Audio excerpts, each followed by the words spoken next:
అవతార పురుషుడి నామం ఎంత శక్తివంతమైందో తెలుసుకునేటువంటి ఒక సంఘటన గురించి ఈరోజు చర్చించుకుందాం.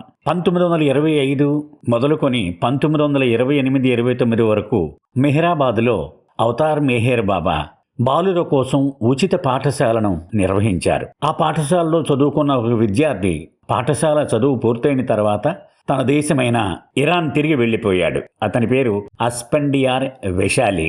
అతనికి ఒక 3 ఎకరాలు చిన్న చెర్రీ తోట ఉండేది. అదొక్కటే ఆదాయం. అయితే ప్రతి సంవత్సరం కూడా శీతాకాలంలో మంచు కురిసి ఆ పిందులు రాలిపోతూ ఉండేవి.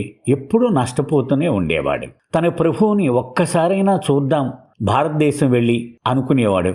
కానీ చేతిలో డబ్బులు లేక అలా నిరాశగా ఉండిపోయేవాడు. ఇలాగో 1-2 సంవత్సరాలు కాదు, సుమారు 30 సంవత్సరాలు గడిచిపోయినాయి. ఆ ప్రాంతంలోని అందరు చెర్రీ రైతుల పరిస్థితి ఇలాగే ఉండేది.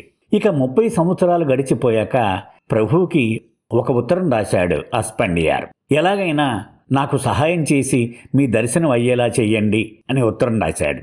బాబా సమాధానం ఇలా రాశారు: ఏమి చింతించకు, నీవు ప్రతిరోజు ఉదయాన్నే నీ తోటలోని ప్రతి చెట్టు దగ్గరికి వెళ్ళి నిలబడు. మెహర్ బాబా ఈ సంవత్సరం నువ్వు పంట పండి తీరాలి అని నీకు చెప్పమన్నారు అని ప్రతి చెట్టు దగ్గర నువ్వు చెప్పు అన్నారు బాబా. అలాగే చేశాడు అస్ఫండియార్. ఆ సంవత్సరం మిగిలిన రైతులు అందరూ నష్టపోయారు, కానీ అతని తోట మాత్రం విరగ కాసింది. దాన్ని ఆ పంట చేతికొచ్చిన తర్వాత అతను ఆ డబ్బు తీసుకొని మెహరాబాద్ వెళ్ళి తన ప్రభువుని దర్శించుకున్నాడు. ఇది యుగావతారుని యొక్క నామములో ఉన్నటువంటి శక్తి. అవతార్ మెహర్ బాబాకి జై.